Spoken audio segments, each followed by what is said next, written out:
Hey guys, what's going on? James here, and in this video today, we're going to be talking about a very complicated situation, which is the future of the Tampa Bay Buccaneers head coach position. Is it Todd Bowles? Is it Liam Coen? I talked about this yesterday, and I said Liam Coen needs to be the next head coach of the Tampa Bay Buccaneers.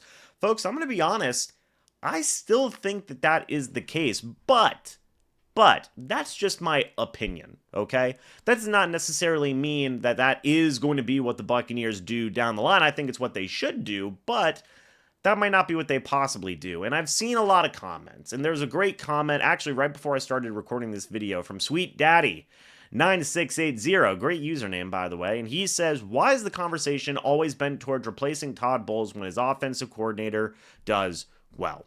Now, I will say this. That is a 100% fair question to ask, okay? And I understand where people are coming from when they ask that question, okay?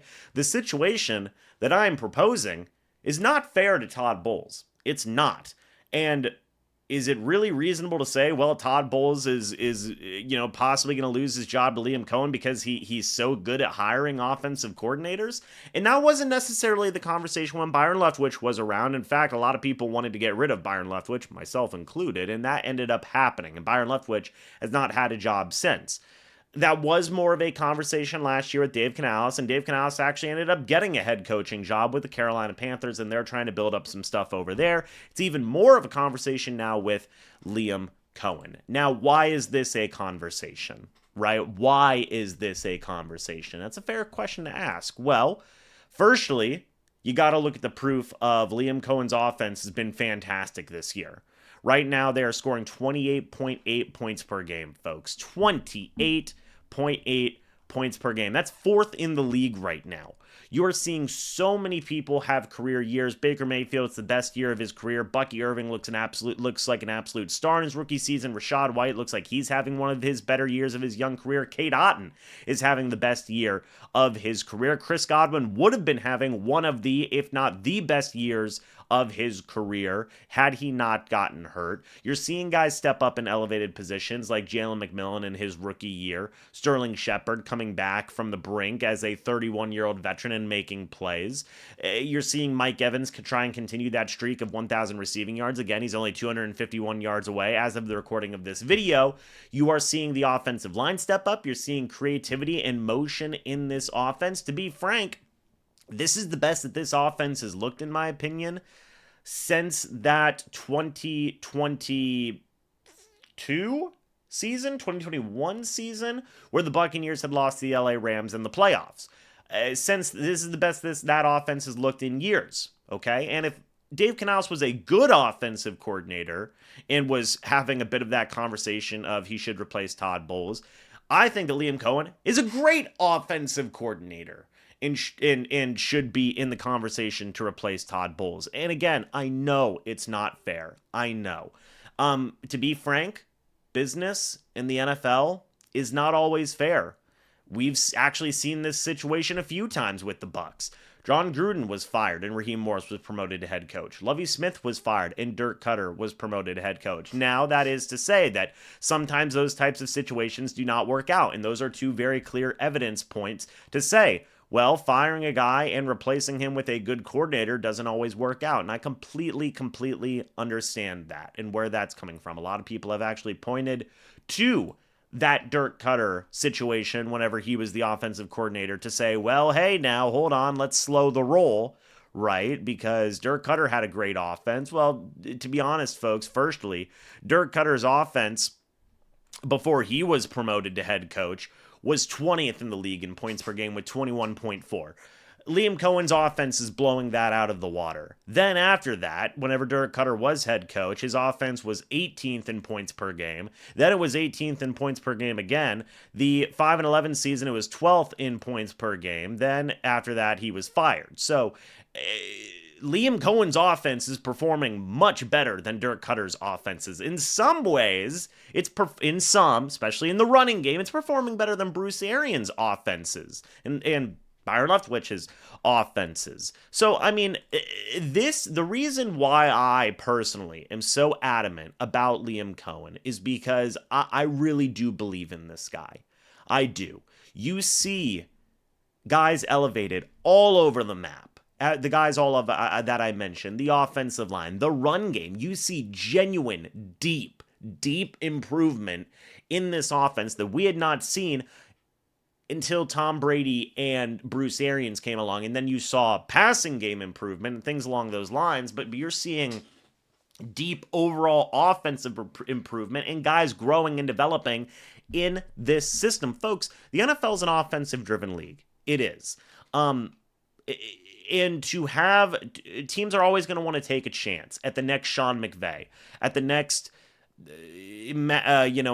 the next Kevin O'Connell, at the next whoever it may be, right? The Matt LaFleur, at all of these different types of offensive coaches. Okay, the Bucs might have that guy right here in front of them. Do you really want to take the risk of losing that, right? That's a risk. They just lost Dave Canales after his first year at offensive coordinator. It could happen again, okay? But to focus more on Todd Bowles himself, and I could be wrong on this. This is my own personal opinion. I feel that there is a ceiling to a Todd Bowles-led Tampa Bay Buccaneers, okay? He went 8-9 in year number 1. They lost in the wild card round. He went 9-8 in year number 2. Won a playoff game, lost the next playoff game, almost made it the NFC Championship game. Then in year number 3, yes, they are 8-6. Yes, they're probably going to finish with the best record in the Todd Bowles era, possibly even in Todd Bowles' entire coaching career. His best year was a 10-6 season. They didn't make the playoffs that year. But it feels like there's a ceiling here with a Todd Bowles-led Tampa Bay Buccaneers. It does. It does feel like there is a ceiling with this type of team. Okay? The Tampa Bay Buccaneers last year went on a stretch where they lost 4 in a row after week 4. They were 3-1 in 2023. Okay? 3-1 in 2023. They lost 4 in a row. Then they lost a couple more games, went 4-7, won 4 in a row to go to 8-7 with 4 games left, and then they finished up 9-8. Okay? So they were 3-1 after 4 weeks in the season. This year, the Buccaneers started off 3-1 after 4 weeks in the season. Had a loss, had a win, lost 4 in a row to go to 4-6. Then they've won 4 in a row, and now they're 8-6. It just feels like this is going to be the story year in and year out with Todd Bowles. They're going to have mind-numbingly stretches of losing and then improbable stretches of winning. Is that sustainable long term? In my opinion, I think the answer is no. And to see a second year after last year, I was willing to say, look, things can improve. But to see almost a mirror of last year and this year, you have to start questioning, is this going to become the norm? And is this norm good enough where the Bucs are losing 4 straight, a lot of these games that they probably should be winning, and then having improbable stretches to go and try and make the playoffs where you're kind of waiting for this thing to fall apart, right? I don't know. It's a genuine question to ask, in my opinion, folks. And it's a complicated situation. Here's what I do know. I know that Todd Bowles has not had the best luck this year in terms of injuries, in terms of having a bit of a bare cabinet on defense. I also know that Todd Bowles hasn't necessarily been able to develop a lot of guys on the defensive side of that ball. His job, and I get it, sometimes guys just don't work out, but since Todd Bowles become head coach, did Devin White develop under Bowles? Did the pass rush develop under Bowles? You can say some members of the secondary, and Davis and Dean and Winfield. Todd Bowles is a secondary guy after all. But has the defense as a whole been able to grow, develop, and get better under Todd Bowles? That's a genuine question I ask you guys. Because we're seeing growth and development from this offense, from Dave Canales to Liam Cohen, where this offense has taken dramatic leaps and bounds. And I just don't necessarily know if you can say the same thing with Todd Bowles. Yes, I do understand injuries have been a factor, by the way. I do. But the offense has had injuries as well, and they are still going out there and performing and still being one of the top scoring offenses in this league. But I do want to reiterate, I understand that this conversation is not fair to Todd Bowles, right? The guy's so good that he hires his own replacements. That happens in the NFL, man. It does. And I would, but I say that to say this: the Buccaneers cannot afford to lose Liam Cohen. They can't. They cannot afford to lose Liam Cohen. They need to keep him at all costs, in my opinion, because you're seeing true growth. And if you could get a good defensive coordinator, and not to say that Todd is a bad defensive coordinator, but if you can get more development and growth in that defense, you're looking at something amazing, right? You're looking at something really special, in my opinion, if Liam Cohen could continue his ability on offense. So, I don't know, guys. It's an interesting conversation. I would love to hear your guys' thoughts and opinions about this, but thank you guys so much for watching. Hope you all enjoyed. As always, guys, I'll see you all in the next video or the next live stream. But until then, and as always, guys, goodbye for now, and go Bucs.